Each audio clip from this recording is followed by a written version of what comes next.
Hello everyone, welcome to the channel. We have with us Miss Parvinder. She is an LIE agent and expert visa counselor. In the last two videos, we have discussed two major topics, that's program and institution choosing, and secondly course relevancy and admission process. The videos link are on the top. In today's video, we are going to discuss the next step, that is documentation and requirements. So ma'am, the first question is, after the offer letter has been given to the students, what's the next step? Okay, once the student has reached the step of getting offer letter from the university or a college, and the things which the applicants must take care of while choosing a course and university or college, we have discussed in a previous video. Now once the applicant has got offer of a letter in a university or a college he wishes to study, the next step is to prepare visa documentation. There are certain requirements, certain documents which the applicants must have to submit their visa application with Immigration New Zealand. These documents are categorized into academic documents, your work experience documents if you have any, your English language papers, your funds, your family income proofs. So these are some of the papers the students need to prepare while submitting their visa application. So ma'am, funds are the most challenging part here. So what's the requirement for it? One of the most important factors on which the success of New Zealand student visa application depends is having enough funds. In my previous videos I spoke that choosing a relevant course is one of the important factors, so that stands there. Funds is also one of the very important factors. Now as per the policy of Immigration New Zealand, the applicant must have enough funds for the tuition fee and cost of living for the duration of the stay in New Zealand. If this requirement is not fulfilled despite selecting a relevant course, despite having good academics, good English language ability, but if you lack in funds, your application could be refused. So the requirement is to have the tuition fee and cost of living for the duration of the course. The cost of living is New Zealand dollars 20,000 per year, and the tuition fee would of course depend on the course you have selected. Okay. So let's say if a student is going for 1 year of a master's, so what are his fund requirements? If the student has got offer of a place to study a master's degree, the duration of which is 1 year, then the funds would be calculated like this. So as I spoke, tuition fee for 1 year, as the course is for 1 year, so you need to have tuition fee for 1 year, then cost of living for 1 year, and then travel expense, that is New Zealand dollars 1500. So let's say that the tuition fee for this 1 year master's course is New Zealand dollars 30,000. So the calculation would be 30,000 tuition fee, 20,000 cost of living for 1 year, and 1500 New Zealand dollars for travel expense. So that comes out to be 51,500 New Zealand dollars. So this is the amount the student would be required if he would like to study 1 year of masters in New Zealand. Okay. So now if your student is doing undergraduate program after doing 12th year, so what are their requirements?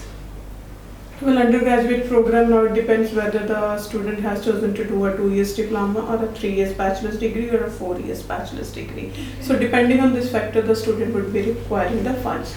So the policy is that the first year funds should be readily available. That is, the student must have that funds in form of liquid, and for the subsequent years he can show the payment plan if he doesn't have funds available. So let's say that the student, he has opted for 2 years of course, and the tuition fee per year is New Zealand dollars 25,000. So for this 2 years course, the requirement for first year is tuition fee of 25,000 New Zealand dollars, cost of living of 20,000 New Zealand dollars, and 1500 travel expense. So this is the amount which must be readily available, that is, it must be in the form of liquid funds.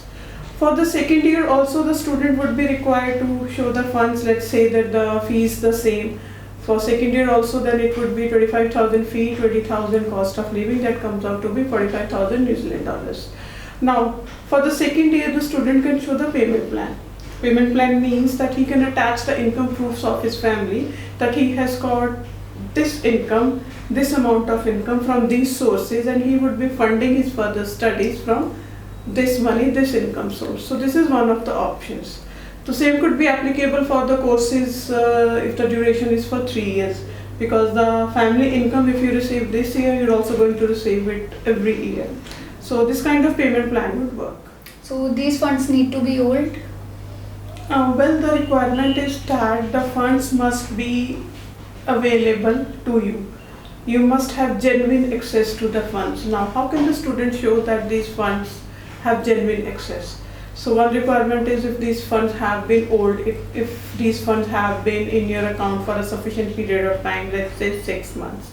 So if the funds are old for 6 months, then no problem, you can submit the application. But there could be some instances where the funds are not old, then the student needs to go for alternate options for that. What if the funds are new, then what? Like I said, the student may go for alternate options, one of the option is going for education loan. If you get education loan, then it does not matter, because the education loan would recently be sanctioned, and the funds requirement, if you get education loan for complete course and complete tuition fee, then you would be fulfilling the funds requirement with your education loan. Your tuition fee is covered, your cost of living is covered, then you need not show funds in your saving accounts or other forms. Okay. But if you even don't have the option of education loan, then if the funds are new, then the students are required to show the source from where those funds have been accumulated. This is compulsory. If that source is not verifiable or acceptable by Immigration New Zealand, then those new funds would not be acceptable, and it could cause problems with your student visa application. Okay. So there's a also common query about sponsorship. So who can sponsor the student? Immigration New Zealand has got a very clear list of the sponsors. So particularly as we are addressing applicants from India here, so the sponsors could include your parents, your real brothers, sisters, your grandparents, both set of parents, like your maternal grandparents, your paternal grandparents. So these are the acceptable sponsors by Immigration New Zealand. Other than this, if the applicant is married, in addition to these sponsors, the spouse is added and the parents-in-law they are added, they can sponsor the applicant for the study in New Zealand. Other than this, any other relationship like your uncle, your aunt, they are not acceptable as per Immigration New Zealand to fund your studies. Okay. So that was all about the fund. Now what are the family income proof requirements? Along with submitting the documentation that you have enough funds in the form of saving account or FDRs or education loan, the applicants are also required to submit income proofs, family income proofs. The case officer would be assessing your financial standing of the family. So the applicants must submit their family income proofs, like what their parents do, they must submit the documentation of that. Let's say that your father, he is into business. So then as a proof of your family income, you could attach the business documentation like your business registration certificate, your current account statement, your GST registration statement, and any other document you have. Another example could be like, let's say that your parents are into government job. Then you must attach the documentation which proves that they are into that government job, like their GPF statement, CPF statement, the government ID card, their pay slips, the salary account where the salary is being credited monthly. So these are few of the examples of income proofs, family income proofs. Okay. So what are the complete set of documents that are required? The complete set of documents includes funds as we discussed, family income proofs as we discussed, then of course academics, if the student has done his 10 plus 2 graduation, all the qualification he holds, English language ability, it could be IELTS scorecard or a PTE scorecard. Then the students are also required to submit PCC, that is police clearance certificate, as a part of the visa application process. Applicants are also required to submit their medicals. Then statement of purpose is also another very important document which the students must submit with their visa application. Okay. So if a student have gap in their academic year, so what happens if there is a gap? Now firstly we must understand what does this gap exactly mean. Gap means you have been doing nothing. You're not involved into any study, you're not involved in any work, and you're not involved in any activity for which you're looking forward. So I would like to give some examples here. Let's say that you're a student who has done your 10 plus 2 in 2021. Now, as it's 2023 session has also passed out, now you are applying for your study visa to study a course which starts in February 24. Now, seeing your academics, it's a gap of almost more than 2 years. So if you have done nothing, then this could cause problems with your application. But on the other hand, let's say that you were in the process of applying for your study abroad. You applied for your Canada study visa, it got refused. Then you again applied for Canada study visa, it got refused. Now here you have been involved in some activity, like you were in the process of studying abroad application, you were doing that. So this is a justification which could be accepted by Immigration New Zealand. So applicants must take care that if they have any evidence which is acceptable by Immigration New Zealand, then that is not a gap. That would suffix for any gap, academic gap or work experience gap, as you were involved in some activity of your career. So gap means you have done nothing, no study, no work, you were totally free, then yes, this is a gap and could cause problems with the application. So what you mean to say is that if a student have gap and didn't do anything like study or work, they can still apply for the New Zealand study visa. Still apply, but they should have solid justification. As one example I gave was of applying student visas to other countries, but they got refused. Then we have also come across application, we have successfully got visas for students who after their graduation were involved in some examination preparation. So technically they were not studying, they were not working, but they were preparing for some government exams and they had all the proofs which were accepted, and we were finally able to get through their student visas. So as you were saying, what are these verifiable acceptable evidences?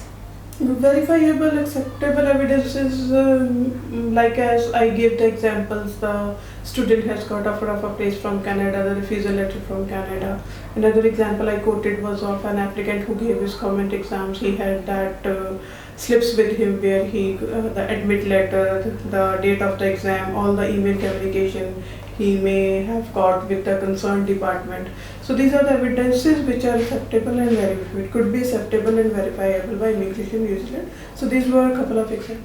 And now let's say a student has prepared all these documents. What's next? After the preparation of all the documents, the next step is to submit your visa application with Immigration New Zealand.